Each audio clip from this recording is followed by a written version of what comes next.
دیکھو یہ حکمران کلمہ نہیں پڑھ سکتے. فواد ڈبو نو کلمہ بھی نہیں آیا. جج نے آخیا کلمہ سنا, انہیں کہا سوری. انہیں کہا درود سنا, انہیں کہا سوری. انہیں کہا دعائے قنوت سنا, انہیں کہا سوری. مطلب ہی انہاں نال ساڈا تعلق ہی نہیں ہے. سوری دا مطلب یہ ہے. عمران نے کلمہ پڑھیا لا الہ الا اللہ محمد رسول اللہ, اور اگلے دن انہوں نے نعرہ لایا پاکستان کا مطلب کیا, لا الہ الا اللہ. انہوں پڑھنا نہیں آیا. خاتم النبیین دا لفظ دے منہ تے نہیں آیا. 13 گستاخیاں ہوندیاں موجود ہیں, 13 گستاخیاں جنہیں اسلام دے رسول اللہ دیاں کیتیاں.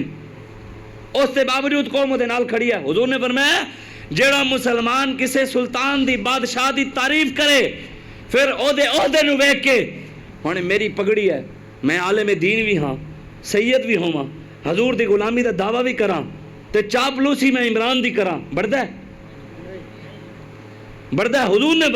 حضور نے فرمایا عزت آلہ بغیر عزت والے نو عہدے دی خاطر اپنے اونچے مقام نو عہدے سامنے تھلے کرے, مطلب انہوں ویکھ کے بھی وہ تے وزیر اعظم ہے, میں بھاویں سید ہاں, میرے پاگا ہے, میں حضور دا غلام ہاں, اپنے آپ نو ویکھے اپنی عزت نو. حالانکہ تسی دسو ساڈے نوجوان ہیں پڑھے لکھے, doctor, engineer, F S C, B S C, کتنے پڑھے لکھے نوجوان ہیں, اور تانوں پتہ ہے عزت کیندی کردے رہن, نعرے کیندے لاندے رہن, بزدار دے جڑا میٹرک پاس ہی نہیں سی.